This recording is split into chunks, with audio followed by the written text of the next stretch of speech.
Então eu quero compartilhar com você algo que eu tenho compartilhado. Eu sou da igreja Academia da Fé, lá no bairro de Icaraí, pastorei essa igreja lá com o pastor Marcelo Pinheiro.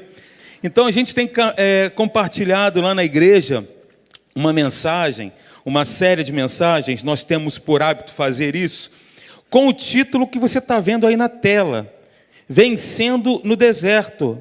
Até falei com o pastor André, que é a esposa do pastor de irmã, falou algumas coisas ali que estão aqui dentro do contexto que nós vamos compartilhar com você essa noite. Bem, nessa série de mensagens é importante nós ressaltarmos que nós podemos entender este tempo, esta temporada, com um propósito.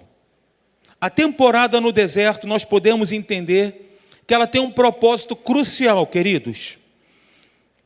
Esse propósito crucial, o objetivo, o propósito dele é preparação, aperfeiçoamento, mudança, crescimento. Todos nós aqui, invariavelmente, já passamos, alguns estão passando e com certeza passaremos por essa temporada aí que nós chamamos de deserto. Mas a proposta de Deus, eu quero já adiantar e vou repetir de forma proposital para essa palavra decantar no teu espírito, decantar no teu coração, criar raízes profundas. Nós vamos repetir algumas coisas e eu quero te dizer que é só uma temporada e Deus está conosco no deserto.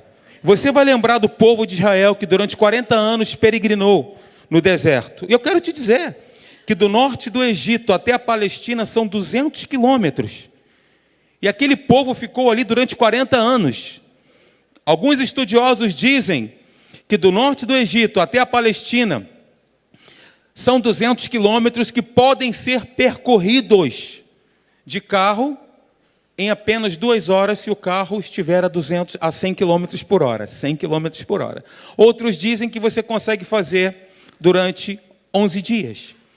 Todavia, aquele povo permaneceu durante 40 anos no deserto. Abro aspas. Com qual objetivo Deus tirou aquele povo do Egito? Qual foi o objetivo? Para que eles morressem, sucumbissem no deserto? Não? Sim ou não? Não. Fatalmente, o desejo de Deus, a vontade de Deus, foi que aquele povo passasse pelo deserto com um objetivo, com um propósito. Bem, então o objetivo dessa noite é confortar o seu coração e reforçar a certeza que Deus é nosso Pai de amor. É um Pai amoroso, está sempre conosco, até mesmo no deserto. E aí eu quero compartilhar, eu quero projetar aqui para você, que a temporada no deserto não é um tempo negativo para aqueles que respondem e obedecem a Deus. Pelo contrário, o seu propósito é muito positivo. Nos treinar, nos capacitar, nos aperfeiçoar, para mudarmos e crescermos, para irmos para um outro nível de comunhão e de relacionamento com o nosso Pai, com o nosso Deus. Diga Deus é meu Pai. Deus é o meu Senhor. E eu sou seu filho. Filho amado, filho querido. Deus, Ele quer te beijar, quer te abraçar muito, meu irmão. Essa certeza não pode sair do teu espírito, do teu coração. Só que sem saber disso, do que eu acabei de dizer para vocês, muitos, ao entrarem no deserto, eles se comportam de maneira errada.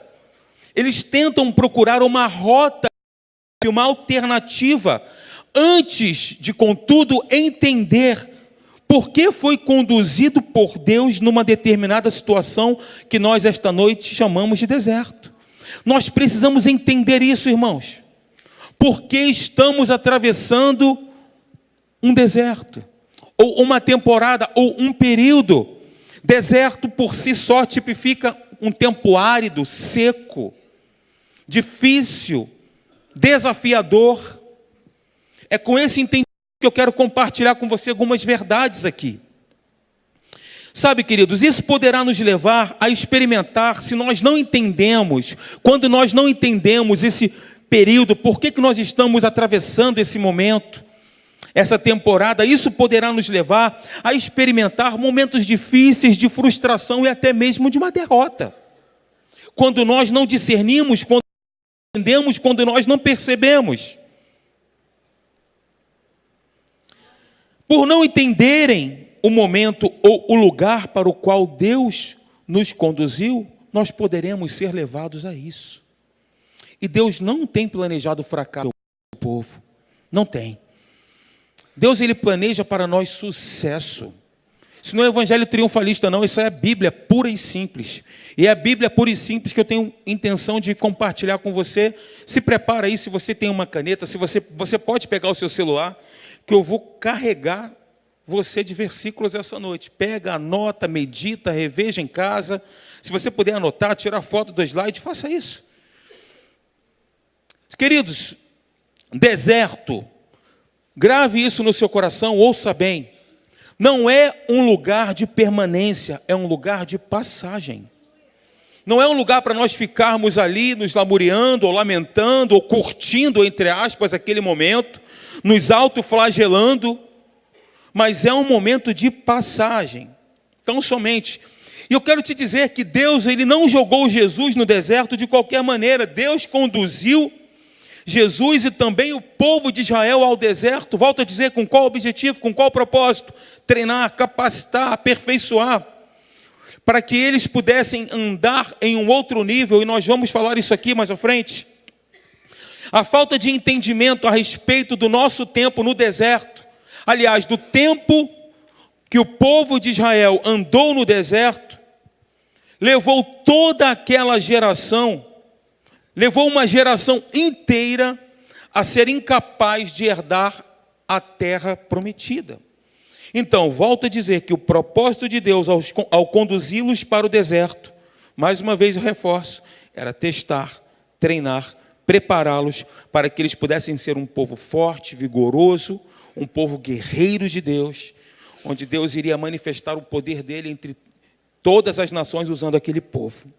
Mas o que aconteceu ao invés disso? Os filhos de Israel acharam que o deserto fosse uma punição. Consequentemente, eles murmuraram, vocês conhecem a história, reclamaram, cobiçaram constantemente voltarem ao Egito. Lá tinham os peixes, os pepinos, os alhos silvestres, né? Todo aquele conforto, eles desejavam estar lá novamente no deserto.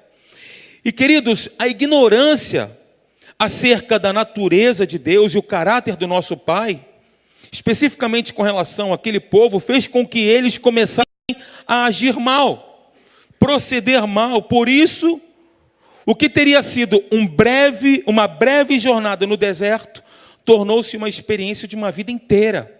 Ou seja, a primeira geração daquelas pessoas que saíram do Egito, toda aquela primeira geração morreu no deserto, ficou no deserto, porque eles não entenderam, e também porque eles não discerniram a natureza e o caráter de Deus. Então hoje, essa noite, nós vamos ver o que é o deserto e o que não é deserto, qual o seu propósito e qual o seu objetivo. Então, o que é o deserto? É uma temporada na vida pela qual passa todo filho de Deus, todos nós aqui. Nós estamos acostumados a pregar a palavra da fé, mas eu quero dizer para você que a palavra da fé que nós pregamos nos ensina a vencer, independentemente do momento que nós estejamos vivendo, seja no deserto ou não. Como nós vemos, né, como nós temos lido, em Cristo, Ele sempre nos conduz em triunfo. Aonde? Quando tudo está bem e quando estamos atravessando a nossa temporada no deserto. Deus está conosco, amém, gente? Amém.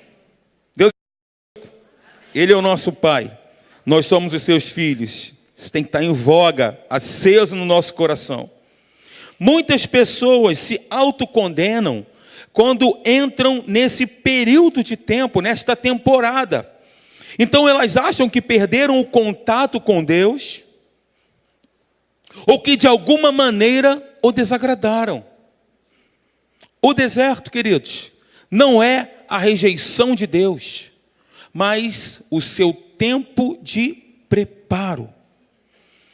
Sabe, lá em Jó, capítulo 23, do versículo 8 ao versículo 10, eu vou projetar ali para você ter para a gente otimizar aqui o nosso tempo. Diz assim, preste atenção: mas se vou para o Oriente, lá ele não está. Se vou para o Ocidente, não o encontro.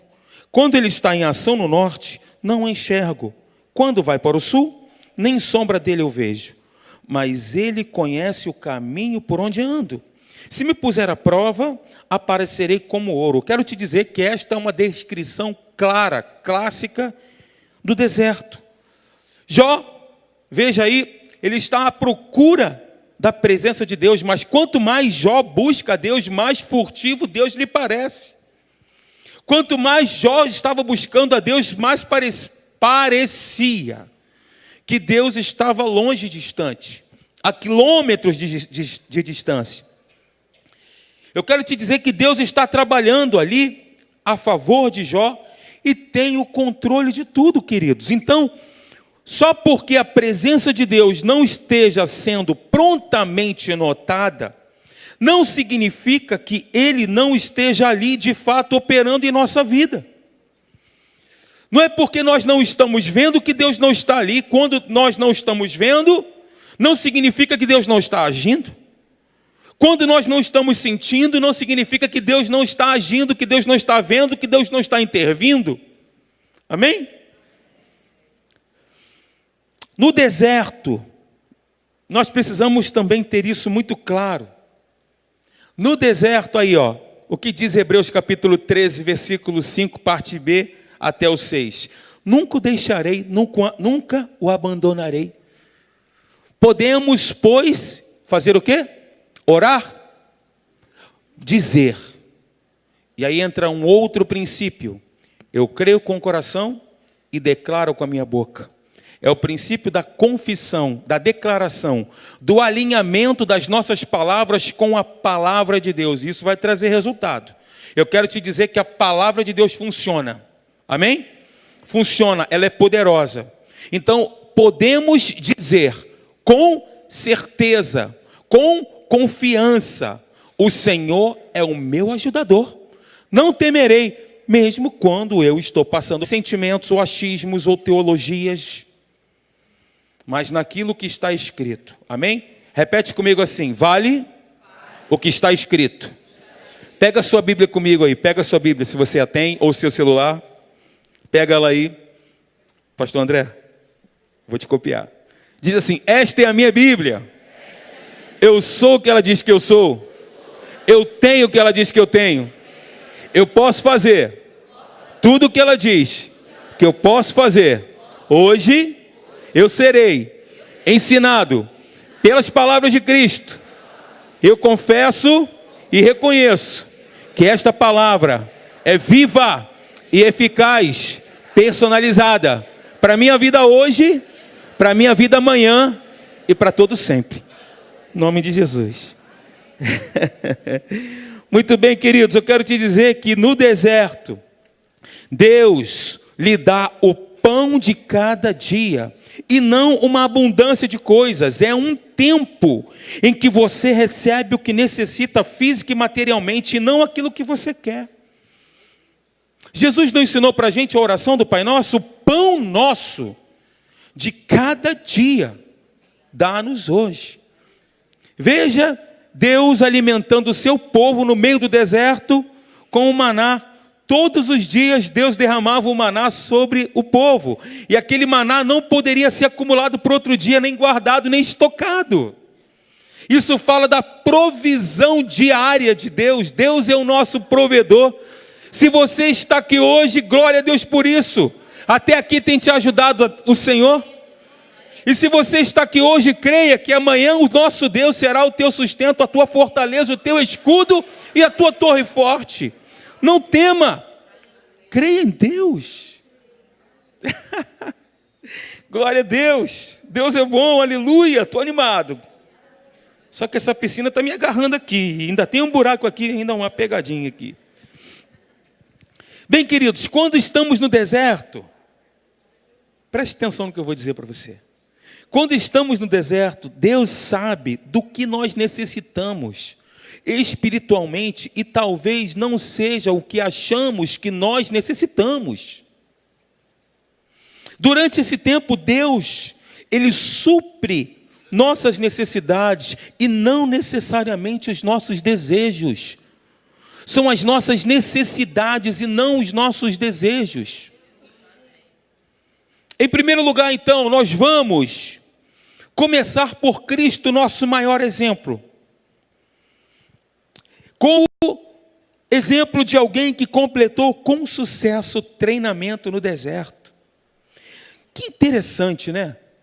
Lucas capítulo 3, versículo 22. Diz que o Espírito Santo ele desceu materialmente ou corporalmente em forma de pomba sobre Jesus e ouviu-se uma voz do céu. Olha que legal. Ouviu-se uma voz da onde? Da onde? Do céu. A voz de Deus dizendo: Tu és o meu filho amado, em quem me comprazo, ou em quem me agrado, ou em ti me agrado. Tu és meu filho amado, e em ti me agrado. Isso aqui daria uma outra mensagem, mensagem sobre identidade, sobre quem Deus é, sobre quem nós somos, mas eu vou me ater aqui ao que Deus colocou no meu coração para conversar contigo essa noite. Tu és o meu filho amado, em ti me agrado. Deus não apenas proclamou que Jesus era o seu filho amado, mas anunciou para que todos ouvissem que ele, o próprio Deus, o aprovava. E aí veja, queridos, Lucas capítulo 3, versículo 22, tu és o meu filho amado, na NVI, em ti me agrado, e no capítulo 4 do versículo 1, logo em seguida, diz o seguinte, que Jesus, cheio do Espírito Santo, foi levado pelo Espírito ao deserto. Como nós podemos ver aí, o deserto é o lugar onde Deus nos prova, refina, produz o seu caráter em nós, o caráter de Cristo. Lucas capítulo 3, versículo 22, tu és o meu filho amado, em quem me comprazo. Lucas 4, versículo 1, Jesus cheio do Espírito Santo foi conduzido, levado pelo Espírito aonde? A uma terra de bonança? Ao deserto. Você acha que em Lucas capítulo 3, versículo 22, Jesus não sabia que ele era o Filho de Deus? Sim ou não? Jesus sabia. Mas Deus parecia que estava ali reforçando para ele: meu filho, ó, eu sou teu pai. Não se esqueça disso, você vai passar por uma temporada. Mas eu quero te dizer que eu sou teu pai e você é meu filho amadíssimo. Você é meu filho amado, você vai passar por uma temporada, por um momento. E o que aconteceu? Cheio do Espírito Santo, foi conduzido pelo Espírito Santo para ser provado, para ser tentado no deserto. Com qual objetivo? Preparação, crescimento. Depois disso, Jesus começou a operar sinais e maravilhas, e todos nós sabemos o que Cristo fez durante 3 anos, que revolucionou toda a humanidade. Depois do momento que ele passou pelo deserto. Então eu quero dizer para você que o deserto é o campo de treinamento e preparo para um futuro. Não chore, não fique desesperado. Se você está passando por um momento de dificuldade, seja o deserto que for na sua vida, como você encara o deserto na sua vida, pode ser um momento de desemprego, pode ser um momento, um desafio com relação a uma doença que você esteja encarando, um desafio que pode ser um deserto para você. Eu quero te dizer que é uma temporada somente, que é um tempo que tem começo e tem fim. Você crê nisso? Tem começo e tem fim. Tem data e tem hora para acabar. Em nome de Jesus, eu profetizo sobre a tua vida isso.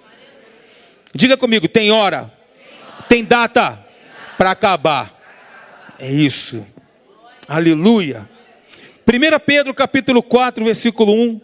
Quero compartilhar contigo aí. Portanto, uma vez que Cristo sofreu corporalmente, armem-se também do mesmo pensamento, pois aquele que sofreu em seu corpo eterna para todos os que lhe obedecem. Quais são então os sofrimentos de Cristo? Eu quero te dizer que existem muitos mal-entendidos com relação a isso. Sofrimentos de Cristo, grave isso, sofrimentos de Cristo. E as pessoas interpretam erroneamente muitos mal entendidos sobre isso aí. A religião, a religiosidade, até mesmo a teologia, ela perverteu essa palavra a ponto de muitas pessoas a evitarem. Volto a dizer, nós pregamos fé, nós pregamos prosperidade, nós pregamos tudo isso. Nós pregamos o evangelho vivo, atual, personalizado, que transforma, que aviva, que vivifica. Mas nós não podemos nos furtar a falar sobre essas coisas que são importantes e que cada um de nós aqui vive no nosso dia a dia. Sofrimento de Cristo não é, guarde isso no seu coração. Se você está de olho fechado, se a pessoa que está do seu lado, ela está de olho fechado, ela não está dormindo, ela está orando. Se ela está orando, diz para ela assim: querido, ora em casa. Tá bom? Com amor e com carinho, tá? Aí, tá vendo? Esse sorriso, teu sorriso é lindo.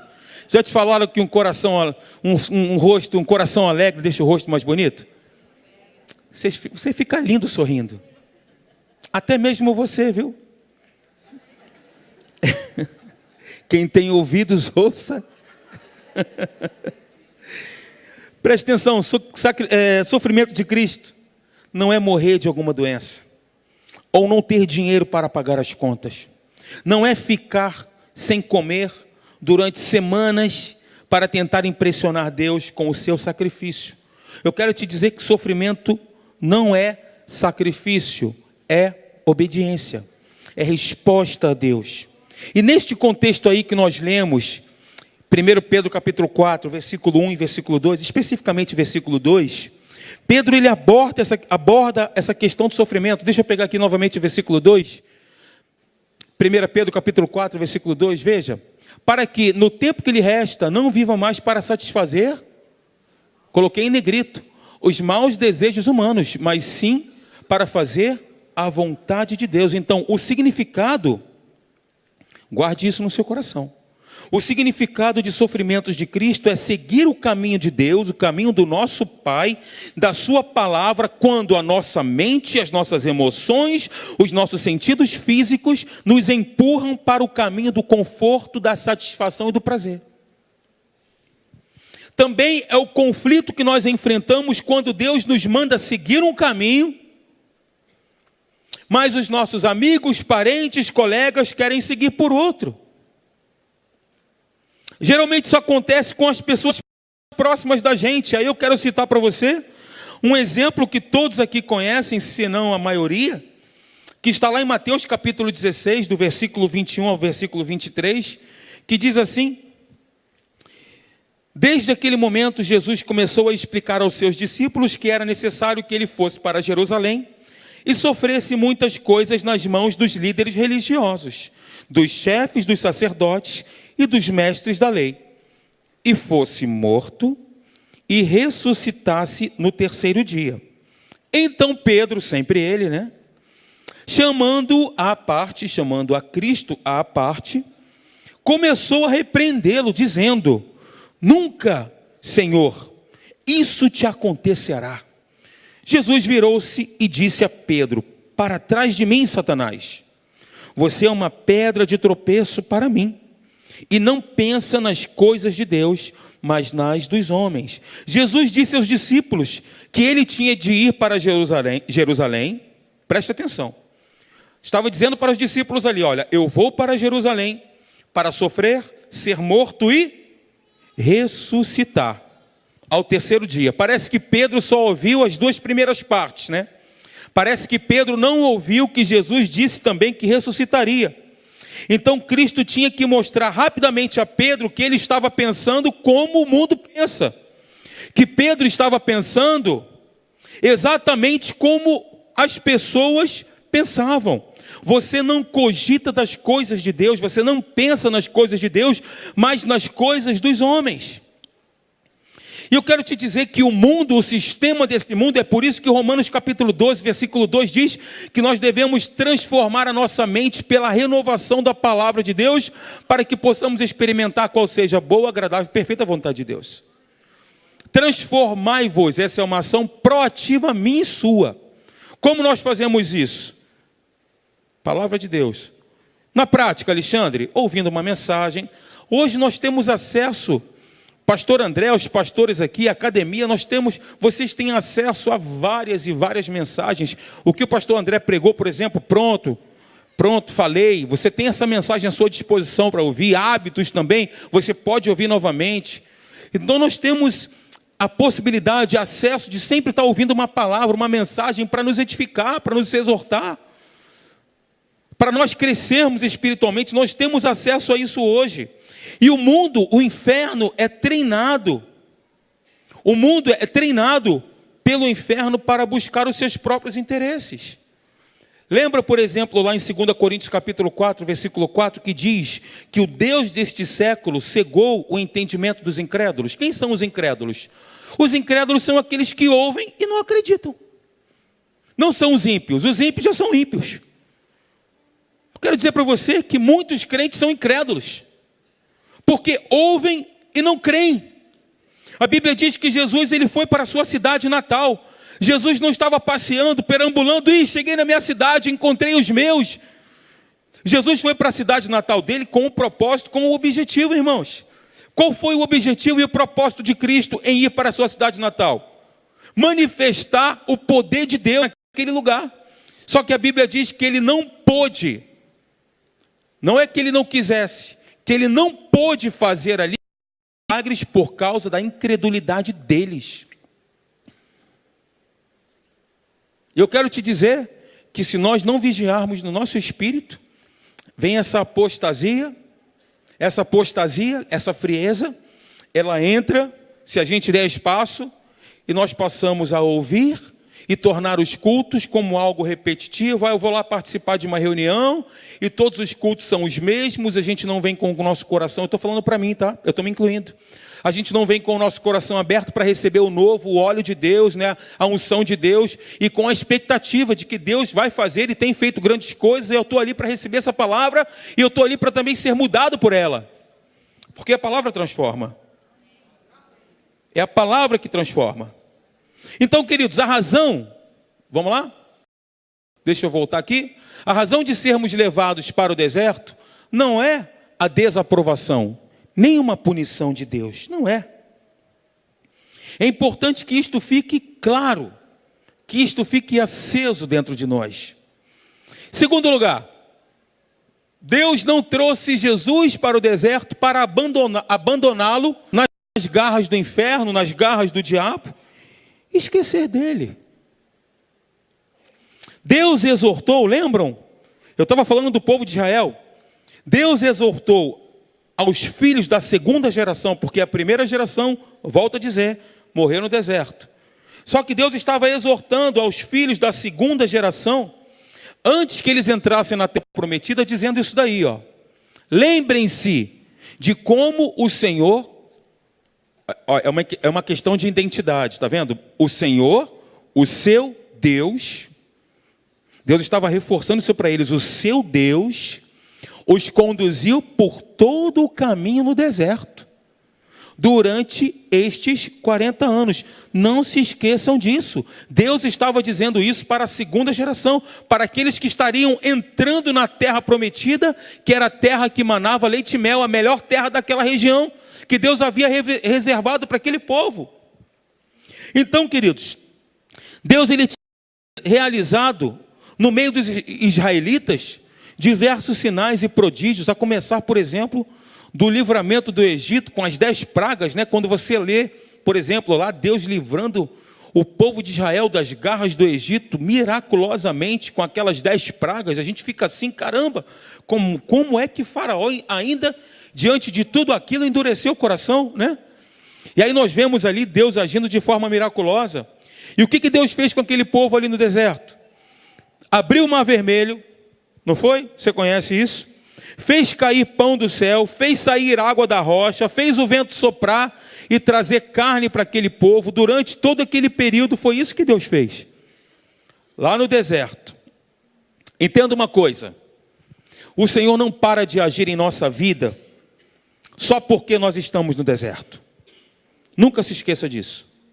Ele não para de agir na nossa vida só porque estamos no deserto. Ele nos conduz através dele. E sem Cristo, nós nunca conseguiríamos chegar do outro lado. Além do mais, o deserto não é um lugar onde nós somos colocados na prateleira para que Deus possa nos usar quando e como Ele quer. Não é assim que o nosso Pai, o Deus de amor, Ele opera.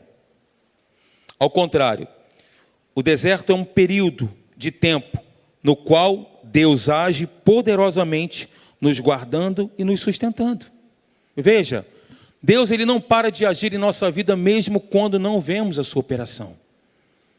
Se você não está vendo, não significa que Deus não está agindo. Quero te dizer, graças a Deus, obrigado, Pai. Tem um texto que diz assim, que desde a antiguidade ainda não se viu, ainda não se ouviu um Deus que trabalha, Ele está trabalhando para aqueles que nele esperam. Glória a Deus. Diga comigo, eu creio que verei, diga com fé, eu creio que verei a bondade do Senhor na terra dos viventes. Espera pelo Senhor, diga comigo, espera pelo Senhor, com ânimo, fortifique-se o teu coração, espera, pois, pelo Senhor. É um texto da palavra. Espera em Deus, tem bom ânimo, fortifique-se o teu coração, espera, pois, pelo Senhor. Deus, Ele age sempre e em todas as coisas, queridos. Nós cremos num Deus que está sentado num trono, nada foge ao controle dele. Nós cremos num Deus soberano. A nossa vida está nas palmas das mãos dele.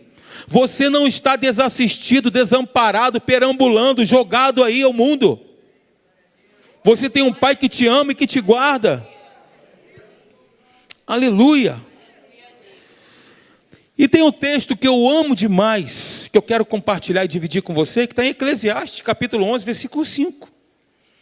Assim como tu não sabes qual o caminho do vento, bem como se formam os ossos no ventre da mulher grávida, assim também não sabes as obras de Deus, que faz todas as coisas.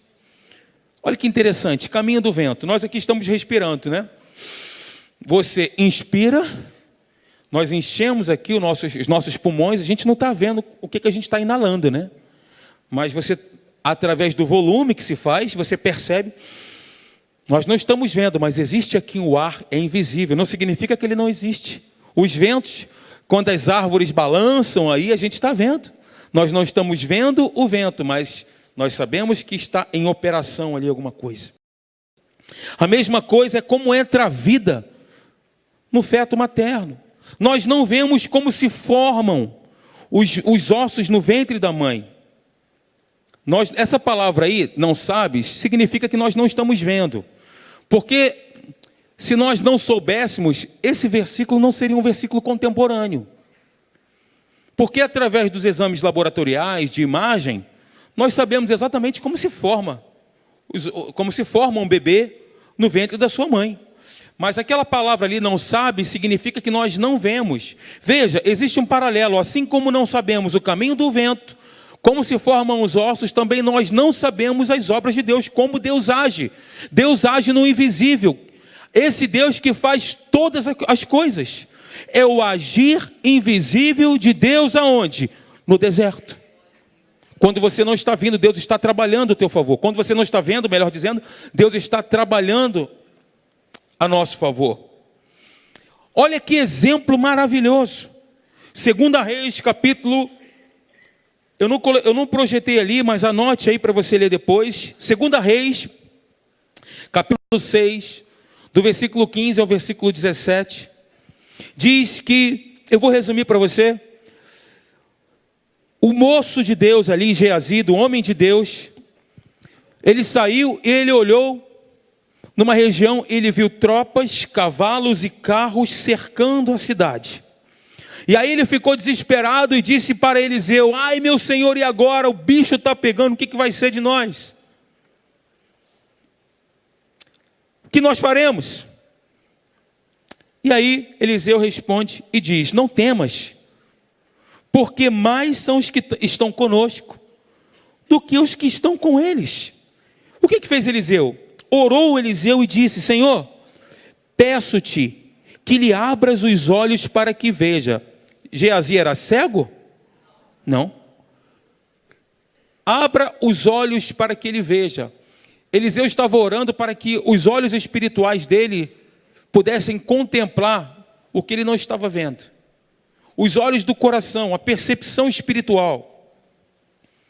O Senhor abriu os olhos do moço e ele viu que o monte estava cheio de cavalos e carros de fogo.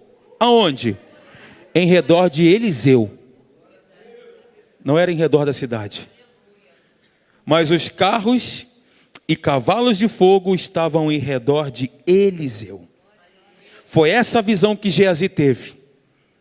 Ele não estava vendo com os olhos naturais, mas ele pôde, através dessa percepção espiritual, contemplar o que existe no mundo do Espírito. Eu quero te dizer que mesmo que você não esteja vendo, os anjos do Senhor se acampam ao teu redor.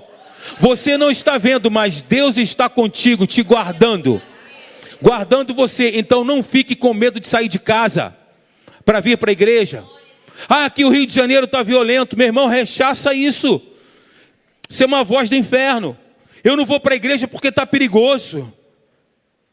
Não seja refém das circunstâncias, das notícias, das más notícias. Você é um filho de Deus, você é um servo de Deus. Você é uma filha de Deus, você, como eu disse, volta a ressaltar isso. A tua vida, o teu nome, você, a sua família, está guardada nas palmas das mãos dele. Ele nos cerca por trás e por diante, sobre nós coloca a mão dele e nos ampara com a sua destra fiel. Amém?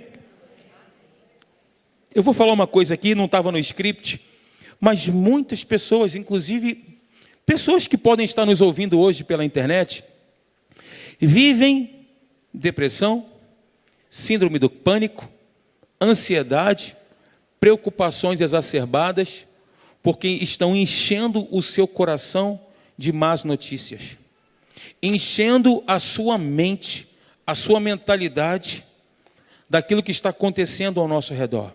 Irmãos, você que está me ouvindo, não temos outra alternativa.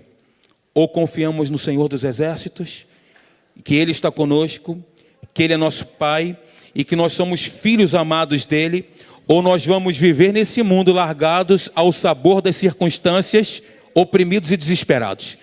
Qual é a alternativa que nós temos? Diga, confiar em Deus. Essa é a nossa alternativa. Nós fazemos isso somente para sermos protegidos. Pelo contrário, nós fazemos isso, confiamos em Deus, porque nós sabemos em quem nós temos crido e sabemos que Ele é poderoso e também porque nós o amamos. Quantos amam a Deus aí? Diga, eu te amo, Jesus. Eu te amo, Senhor. Aplauda esse Deus maravilhoso. Aleluia. Glória a Deus. Gente, a forma de Deus agir nunca foi, nunca será previsível. Não espere uma receita de bolo. Viver com Deus é uma adrenalina constante. É Busch Garden, meu querido. É looping 360, sei lá, não sei quantos giros. Vida com Deus é assim. O profeta pediu a Deus que o seu moço tivesse a visão do mundo do Espírito. Queridos, nós já temos esta revelação por meio da palavra de Deus. Obrigado, Deus. Olha o que vem aqui agora. Não temos porque mais são os que estão conosco do que aqueles que estão ao redor. Essa declaração de Eliseu foi uma declaração na antiga aliança. Qual que é a nossa percepção na nova aliança, como novas criaturas, amados de Deus? Qual que é a nossa declaração? Veja, 1 João capítulo 4, versículo 4, deixa eu ver se eu botei. Filhinhos, guarde isso. Filhinhos, olha a tua identidade, você é um filho. Filhinhos, vós sois de Deus. Vós sois de Deus. E tendes vencido os falsos profetas. Por quê? Porque maior é aquele que está à nossa volta? Não. Maior é aquele que está ao nosso redor? Não. Maior é aquele que está em vós, dentro de você, do que aquele que está no mundo. Nós somos morada, templo do Espírito Santo. O Deus vivo e poderoso habita em mim e habita em você. Então não tema, você é um filho e tem vencido o mundo. Aleluia! Glória a Deus! Glória a Deus! Glória a Deus! Aleluia! Ele está em nós. Nós somos templos do Espírito Santo. Isso é maravilhoso, queridos. Isso é bom demais. Eu estou me segurando aqui, essa piscina está me atrapalhando. Vou mergulhar. Ai, meu Deus. Glória a Deus por isso. Essa é a declaração da nova criatura. Muito embora saibamos que Deus está ao nosso redor, mas a força, o poder que ressuscitou a Cristo dentre os mortos habita em mim e você. E eu quero te dizer, Romanos 8:11. Ora, se o Espírito de Deus habita em vós, este mesmo Espírito que ressuscitou a Cristo Jesus dentre os mortos, vivificará também o vosso corpo mortal, por meio do Espírito que em vós habita. Veja que a presença do Espírito Santo traz saúde para o nosso corpo físico. Vivificará também, ele vivifica o nosso espírito, a nossa alma e o nosso corpo. Crê assim? De verdade? Abra aí em Isaías 58:8. Abra aí comigo, vamos lá. Quero ler para você uma coisa. Isaías 58:8. Vou deixar o Espírito aqui falar. Já saí aqui do script, tem 2 horas, mas vamos nessa. Isaías 58, versículo 8. Quem achou? Eu ainda não.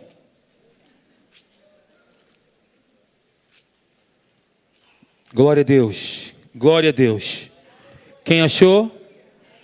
Quem achou? Todos acharam? É importante você ler comigo. Preste atenção. Então, romperá a tua luz como a alva. A tua cura brotará sem detença. A tua justiça irá diante de ti, e a glória do Senhor será a tua retaguarda. Eu quero me ater aqui, a tua cura brotará. O que eu estou querendo dizer com isso? Que a cura é uma semente. A cura é uma semente. Ela vai brotar. Tem um processo para isso. Tem um tempo para isso. O tempo do florescimento, o tempo do crescimento. A cura é uma semente. O potencial de Deus está, chama-se Espírito Santo. A tua cura brotará, ela está dentro de você. Todo o potencial de Deus, a prosperidade, a cura, ou seja, o próprio Espírito Santo habita em nós. Vamos alinhar o nosso pensamento. Vamos alinhar as nossas declarações com o que está escrito. Se está escrito, é o que está valendo, irmãos. É o que está valendo, é o evangelho simples assim. A teologia, a filosofia, até ajudam em alguma coisa, mas não é trivial, não é fundamental para o nosso crescimento. Tem muita gente que está se baseando em filosofia e teologia. Eu não estou falando que é mal, que é ruim, não, pelo contrário. Eu estou só dizendo para você que todo extremo é beira.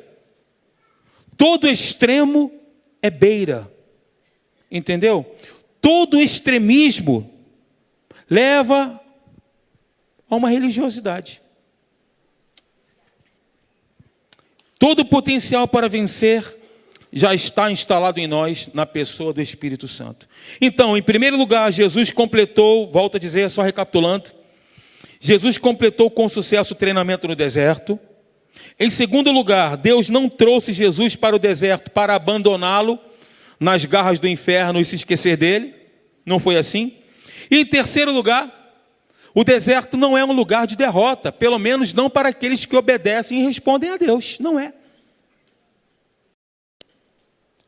Jesus, enfraquecido pela fome, lembram-se disso? sem ninguém para se confidenciar, nem para encorajá-lo e sem nenhum conforto físico ou qualquer tipo de manifestação sobrenatural e divina ali, durante 40 dias, o que aconteceu? Ele foi atacado pelo inferno, pelo diabo no deserto. Todavia, ele derrotou o inferno com a palavra do Senhor. É com a palavra que nós derrotamos, irmãos. Se você está vivendo um momento ou uma temporada no deserto, é com a palavra que nós resistimos. É com a palavra que nós vencemos. Resistir ao diabo é um combate de resistência. Não é uma luta corporal. Nós não precisamos suar, nos desesperar. Eu quero te dizer que o selo da fé é o descanso. É a alegria. A alegria do Senhor é a nossa força. A força que nós temos vem dele. O Senhor é a nossa força. Então, o selo da fé é o descanso, a alegria e a paz, que excede a compreensão, que excede o entendimento. As pessoas não entendem, que excede a lógica. No meio de um maremoto, de um cataclisma, caiu o cometa Halley, todo mundo fica desesperado, mas você descansa em Deus. Mas eu e você descansamos no Senhor. A paz excede o entendimento, como cantou ali, a tua paz que excede. Oh, glória a Deus. No meio da tormenta eu descanso. Jesus no barco, na popa, os discípulos desesperados, aquela tempestade toda, o mar bravio, e Jesus dormia. Olha isso. Que exemplo maravilhoso. Melhor do que isso, sabe o que Jesus disse para aqueles homens que estavam naquele barco com ele? Por que sois tímidos, homens de pequena fé? Por quê? Porque Jesus esperava que eles fizessem a mesma coisa. A Bíblia diz que Jesus repreendeu, acalma-te. Jesus repreendeu o mar, tudo aquilo que estava acontecendo ali, e através daquela expressão, Jesus também esperava que aqueles discípulos fizessem a mesma coisa. E eu quero te dizer, meu irmão, declara sobre esse problema aí que você está vivendo. Cessa em nome de Jesus. Acalma em nome de Jesus. Cura. Manifestação de cura em nome de Jesus. E se não acontecer amanhã? Porque nós esperamos o instantâneo. Nós esperamos como se preparássemos um Nescau. É instantâneo? Queridos, existe um tempo. Existe um período. Certa vez Daniel estava orando a Deus, orou a Deus, você conhece a história? Um homem de Deus orou a Deus, e a Bíblia diz que durante 21 dias, Daniel esperou uma resposta, e aquela resposta não chegou. Quando o anjo trouxe a resposta para Daniel, ele disse o seguinte: Daniel, desde o primeiro dia que você aplicou o teu coração e que você orou, a tua oração ela foi ouvida. Por causa do príncipe da Pérsia, que me impediu de trazer a resposta. Ou seja, nós não sabemos o que acontece no mundo do Espírito. No mundo do Espírito há uma batalha espiritual. A Bíblia diz em Marcos capítulo 4, fala sobre a parábola do semeador. E na parábola do semeador diz que enquanto, Jesus explica isso, né? Na explicação, se eu não me engano, no versículo 15, quando ele começa a explicar, dizendo que existem 4 tipos de solo, 4 tipos de pessoas, 4 perfis de pessoas. Aqueles que caíram a semente, que caiu à beira do caminho, caiu no solo rochoso, caiu entre os espinhos e caiu em boa terra. Diga, eu sou boa terra. Eu sou boa terra. Diga, eu sou boa terra. Meu coração é boa terra. 4 tipos de pessoas. No versículo 15, Jesus dá a explicação da semente que caiu à beira do caminho. E ele diz o seguinte, ó: aqueles que a semente caiu à beira do caminho são os que, enquanto ouvem, enquanto estou ouvindo, vem o maligno e tenta roubar a semente do coração. Então, como eu estava dizendo, nós não estamos vendo, mas com certeza, nesse momento aqui, nesse ambiente, dentro da igreja, existe um movimento espiritual para tentar roubar a palavra do seu coração. Não deixe isso acontecer. Não deixe. O telefone toca, acontece um monte de coisa. Os pensamentos começam a sobrevoar a nossa cabeça. O que vai ser amanhã? As contas que eu tenho que pagar. Meu Deus, e meu filho tem que levar para o colégio. Você está aqui de corpo presente, mas a tua mente está longe.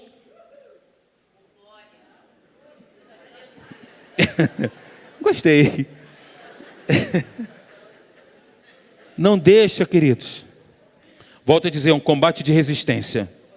Resistir. Então, no mundo do espírito existe esse combate espiritual. E aí nós ficamos esperando que as coisas aconteçam de imediato. Deus, ele tem o seu tempo e o seu modo. Nós só precisamos confiar. Não me pergunte por quê. Por que que Jesus ficou 40 dias no deserto e não 5?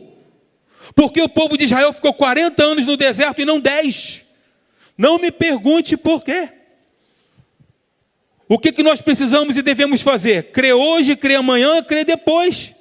Continuar crendo hoje, continuar crendo amanhã, continuar crendo depois, porque Jesus disse que é na perseverança que nós ganharíamos as nossas almas, irmãos.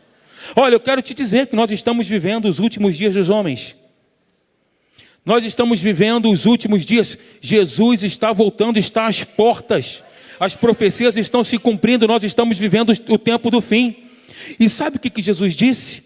Se esses dias não fossem abreviados, até mesmo os próprios eleitos não seriam salvos, porque densa escuridão, densas trevas, pressão.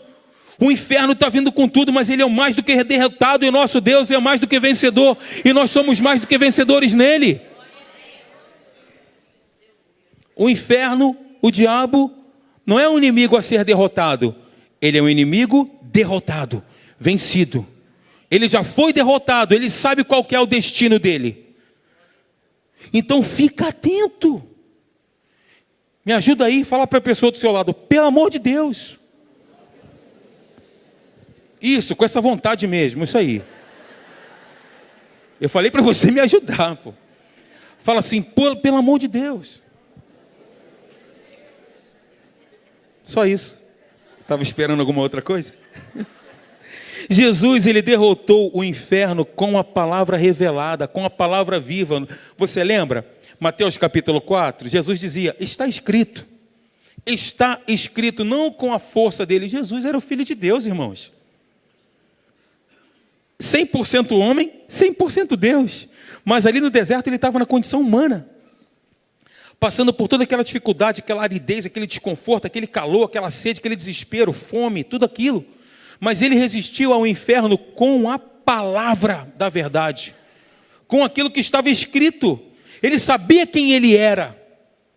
Ele sabia quem ele era e sabia quem era o seu pai. O deserto não é um tempo em que os filhos de Deus são derrotados. Não é um tempo em que os filhos de Deus são derrotados. Quantos filhos de Deus temos aqui essa noite? Todos? Filhos de Deus? Mas graças a Deus, que sempre nos conduz vitoriosamente em Cristo. Resumindo então, qual a razão do deserto? Qual a razão por trás do deserto? Primeiro ponto, não é a desaprovação ou punição de Deus. Segundo ponto, não é o lugar no qual Deus nos abandona e se esquece de nós. Terceiro ponto, o deserto será um lugar de vitória quando assim acreditarmos e obedecermos a Deus respondendo a sua palavra. Simples assim. Vamos de novo? Primeiro, não é desaprovação, não se sinta reprovado. Você não está sendo punido. Você é amado, você é querido. Você é um bendito de Deus. Bendito do Senhor. Não é um lugar no qual Deus nos abandona e se esquece de nós. Se eu estou passando por uma dificuldade hoje, você não é esquecido e desamparado. E terceiro, será um lugar de vitória, quando assim acreditarmos e obedecermos a Deus, respondendo a sua palavra. Como eu respondo a palavra, Alexandre? Você responde a palavra confessando a palavra. Eu não sei orar. Abre no livro de Salmos e começa a ler os Salmos como se você estivesse orando ali. Vai orando, ora a palavra. Se você não sabe orar, se você tem dificuldade para isso, a palavra de Deus é o nosso auxílio. É só nós alinharmos, respondermos a Deus, é falar aquilo que está escrito, não falar aquilo que a gente está sentindo. Ai, meu Deus do céu. Aí o que acontece? Nós cremos, nós declaramos, e aí no momento do embate, no momento do combate, nós ficamos desesperados e começamos a fazer declarações contrárias àquilo que está escrito, não podemos esperar vitória se a gente não alinhar as nossas palavras com a palavra de Deus. Se a gente declarar, por exemplo, se for a tua vontade, Senhor. Ou seja, eu não tenho certeza se é da vontade de Deus. Mateus capítulo 8 dá um exemplo maravilhoso de um homem que chega para Jesus e disse: Jesus, ele disse o seguinte, ele era leproso. A Bíblia diz que ele se aproximou de Jesus. O leproso não podia, em hipótese alguma, fazer isso. O judaísmo deixava o leproso alijado da sociedade, ele tinha que ficar destacado, ele não podia congregar, ele não podia fazer parte da comunidade. Então ele tinha que estar longe. Ele não podia fazer parte. Então a Bíblia diz que ele se aproximou de Jesus. Aí ele já quebrou um paradigma. E ele disse para Jesus o seguinte: Jesus, se quiseres, podes purificar-me. A Bíblia diz que Jesus falou para ele o seguinte: quero, fica limpo. E imediatamente ele ficou curado. Note que aquele leproso, ele não tinha dúvidas com relação ao poder de Deus. Ele não tinha dúvida. Ele foi a Jesus porque ele sabia que Jesus poderia curá-lo. Qual que era a dúvida dele? Ele não tinha certeza se Jesus queria ou não curá-lo. Por isso que ele disse: se quiseres, podes purificar-me. Jesus disse: quero, fica limpo. E aí eu quero emendar, eu quero dizer para você que Jesus na terra foi a vontade de Deus em ação. Jesus na terra foi a manifestação da vontade de Deus. Eu quero te dizer que é da vontade de Deus te curar. Que Deus, Ele te ama. Que é da vontade de Deus salvar a sua família. Que é da vontade de Deus fazer com que você seja uma pessoa próspera, e eu não estou me referindo somente à questão financeira. Prosperidade com relação à sua família, aos seus relacionamentos, às suas amizades. Esse é o propósito e a vontade de Deus para a sua vida. Amém? Por favor, fique de pé, por gentileza.